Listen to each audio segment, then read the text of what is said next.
everyone, and welcome to this episode of Writers Infusion. I'm your host, Susan. You can see we're here with a large group, so I'll start the intros with the main team. There's Ed, Julie, Jen, and Dave.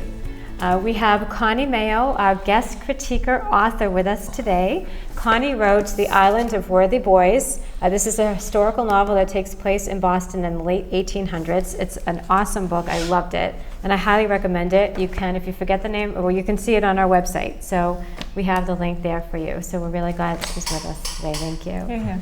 Okay, and now our guest author today is Sush Jangi.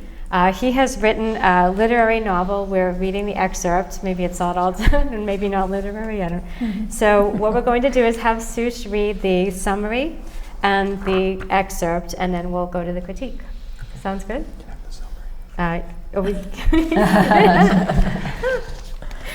summary? Okay, so basically this is a subsection of a novel I'm trying to write. It's definitely not complete.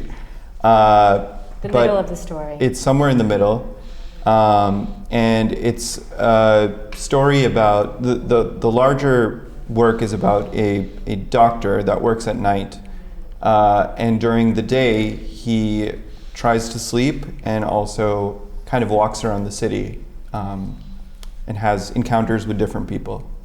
Okay, great. Okay, so this is a subsection from a short chapter. Rarely did I go to book clubs, but Mar dragged me to one, assuring me that I would remain under her protection from the evil eyes of the female literati. I had only read 3/4 of the novel, enough for me to make comment on its narrative structure and the motives of the protagonist if I needed to, but I never believed endings held much value, although Mar, while we walked along Brattle Street, thought endings were the very moment the novel finally flowered into its ultimate aesthetic. The house was old, but obviously premier property on a quiet, leafy outlet, far enough from the dormitories that there was no risk of drunken students stealing through its gardens at late hours and throwing bottles at the windows. Its owner was a emeritus professor who taught English at Harvard. We soon learned, however, that she was away on sabbatical, and she had subletted it to Anne, who was barely out of college, with a journalism degree that brought her little in the way of vocation. Still, the professor had graciously offered the sublet on discount to any student in the same journalism program that had kicked off her meaningful career years ago. On the kitchen counter, Anne had set out plates of brie, slices of baguette, Concord grapes, and a bottle of warm Shiraz she had already uncorked, offering a glass to Mar and I. One of my well-read friends, Mar said, introducing me to Anne, who smiled wanly from beneath a pair of thick Warby Parkers too heavy for her fragile nose and artful eyebrows. That's high praise coming from Mar. She usually leads our talking points. Anne brought the wine glass to her rosebud lips. I tell everyone that I'm enamored of any kind of reader these days, she said sadly. Others had begun to settle around the living room, a duet of old ladies on the sofa, a few younger women scattered around the table, cross-legged on the floor, another on a beanie, and the only other man in the room, Ulf, a stocky German, who sat in a chair, appearing perplexed as to what he was doing there. Lightly, a rain began tapping against the windows and kept open to let the staid July heat flow through the room, propelled by old ceiling fans that trembled unevenly as they turned. I'll start then, Anne went on after a stony silence. I've read a good many books in my life, and the more I've gone on reading, the less I've begun caring about the characters. Nowadays, what I want from a story is to get lost in its mood, and although all the critics said this book was brilliantly plotted, I never gave myself over to it, not fully or not wholly anyhow. But that's just one element, isn't it? Mar said, piping up earlier than I had expected. I do want something happening to the people in the novel that pushes them up against the wall to see how they react. We were talking earlier on the way here, she said, nudging her head towards me, and we were having an argument about whether endings were important. And I think an ending is a necessary provocation to keep the story off balance. We have a novel in Germany called Die Wand, Ulf said, in which the reader never learns the fate of the woman at the center of the novel. The story itself is an account of her loneliness and isolation, and she does not even know if anyone will ever read her story. For me, it was the absence of the ending that gave the book its power. An ending gives the people in the story over to a set and sealed fate, but without a clear ending, they are allowed to live on in my mind. That's an author's weakness if he fails at last to deliver a sentence on the characters he has imagined, Mar said. The author brings them pointedly into being, and it's his responsibility to the reader to craft as deliberate an ending.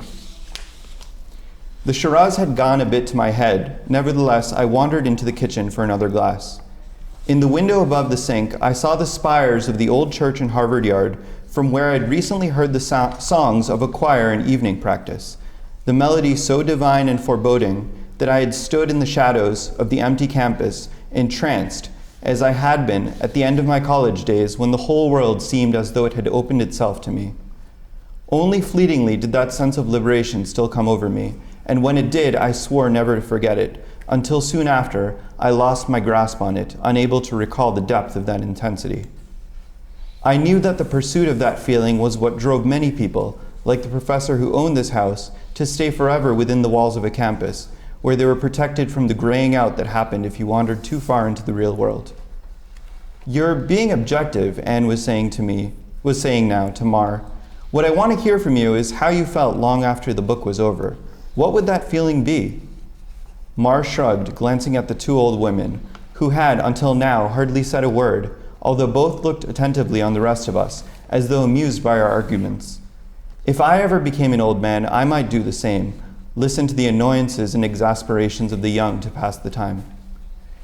"It's not at all how I read," Mar said. "We've talked about this before. I don't consider any kind of art to be greatly emotional for it to be useful to me."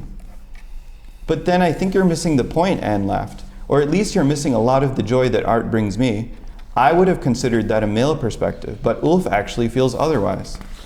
Again, Ulf seemed only rattled, looking at me to throw him a line.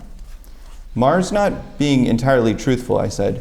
"I don't see her cry often, but certainly during films, or after reading certain books, or in a concert, I've seen her look overtaken by the art."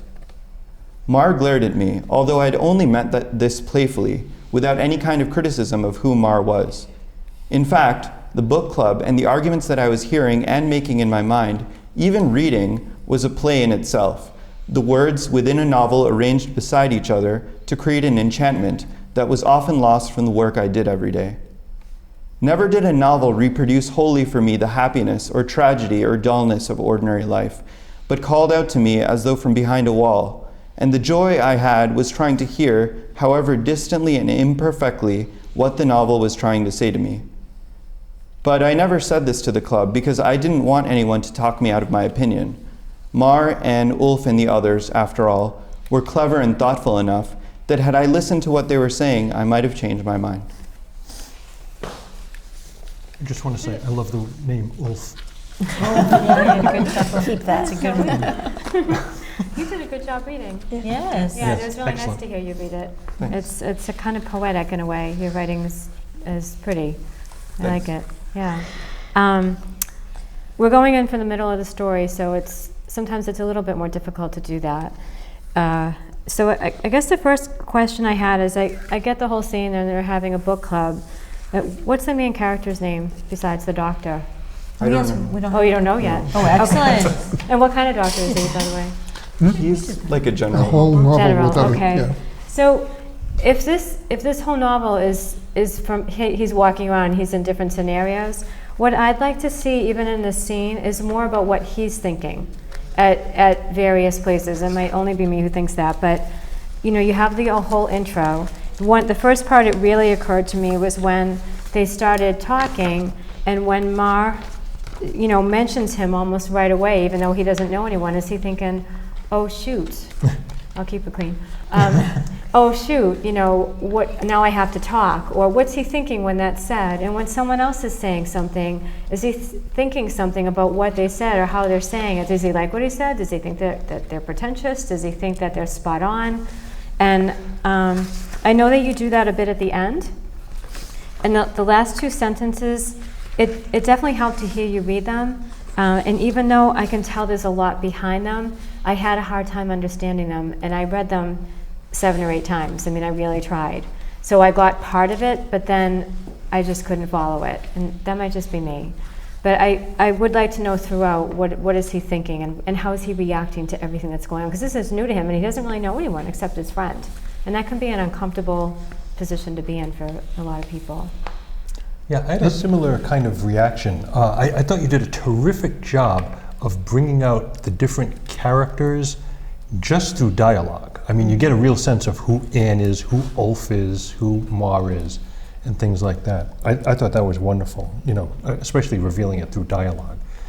That's a tricky thing to do. But I didn't get much of a sense about the main character.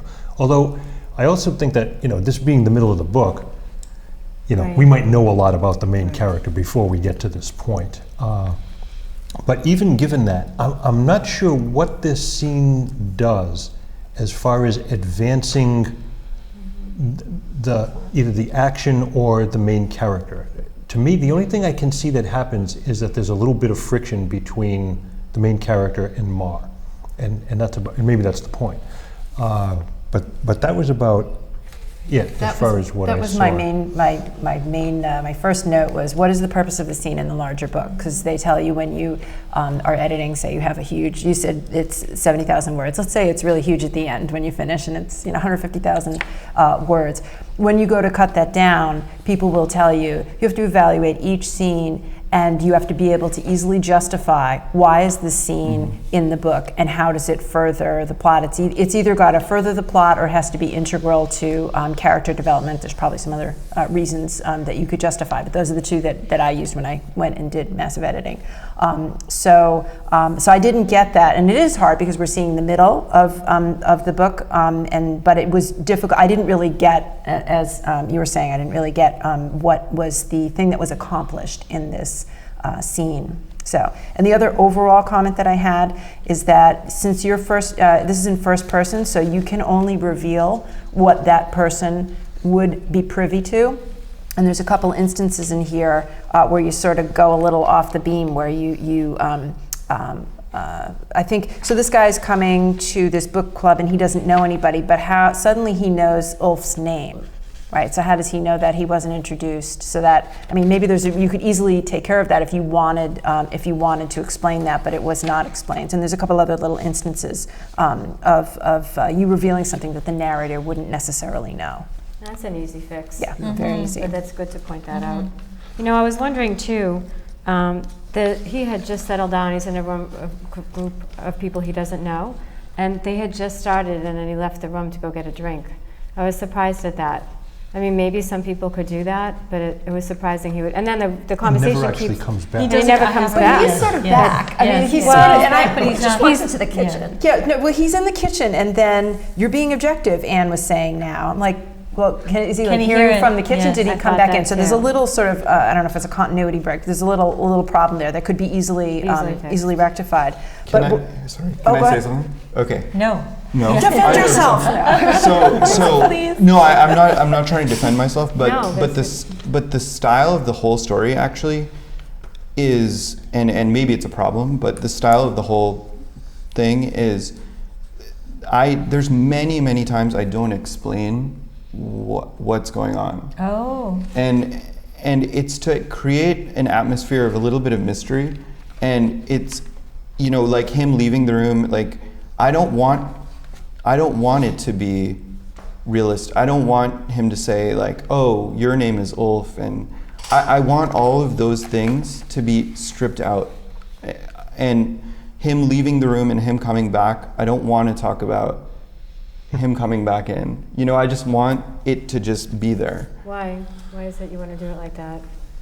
I think that's just stylistically how I've been writing this, and that's all right. Do you think there's like people should just make assumptions and there's no need to take up paper for it? Yeah. Is that what you're saying? Yeah, sort of like if you're watching a film, you don't, sometimes you don't know what's happening. You just kind of go with it, and a lot of the style that I'm trying to create is this go with it feeling where the reader is constantly unsure where he is or what's happening, and not to an extreme degree. Yeah, you gotta be careful because you Oh, don't no, want to no, frustrate the reader. And Not they'll just to flip an the book. extreme Right. degree, but enough to create a sense of I want to figure out what's happening. Intrigue. Right. Well, if you're going to do that, I would say make sure you do. The only time I noticed that was in one place, and if you do it once, it seems like a mistake. Sure. If you do it several Yeah. times, then Yeah. it seems intentional. And it could be interesting. Yeah. Yeah. Sorry. You were saying. Go. No, you go. I like the first sentence in that we're presented with a person who's grudgingly going to a book club. Then you go ahead and prove to all of us, the reader included, why he doesn't go to the book club. These people are pretentious, posturing snobs discussing vast literary philosophies. They never discussed the book. The book is, but they're just so pleased with themselves being able to expound on their literary character. I understand why he doesn't go to book clubs right So, now. can I just ask, was that intentional? Did you want to make these Of people? course, yeah. Okay, I just wanted to be That's totally clear, good. because I totally agree with you, and I just want to make sure Yeah. you want us to feel like, I can't wait to get out of this. I was telling him when he left, I said, "Don't stop at the kitchen. Right. Just keep going." That's actually really good. Sorry, I have to break in. That's a good point, because somebody said, it was sort of weird when he left. The Shiraz had gone to my head, and I wandered into the kitchen. That was my favorite part, because of what you said. I was just like, oh, that's what I do. I'd be like, Get me gotta outta get a little here. more wine, gotta get out of here. You know? I have to go, we're out of wine. I have to go to the Packy again. Something like that. In New but it's also, Hampshire. but it's also in Cambridge near Harvard. Right. How snooty can you get? I mean, you start off snooty and then get more snooty. It's unbelievable. You did a great job. The only problem I had was the sentence length drove me crazy. Yes. Yeah. I had agent after agent tell me, keep it simple. Yep. Reduce, and I've highlighted. I mean, I've got in black, I bolded the length of the sentence. It takes off a quarter of the page. Yeah. Break it up. Just, if you can't think the sentence without taking a breath, think of me trying to read it. You know what I mean? It just narrow the scope or break it up or something. But I got a kick. I took it for what it was. It's like a one-act play, Yeah. and that's all it is. And what I took away from it was these people are insufferable. And the guy, He's not named. no name, Right. Yeah. The said, doctor. he's a Dr. doctor, right? Yeah. He doesn't have to put up with this crap. I'm out of here. He doesn't say that because he's a doctor. He says, I think I'll leave.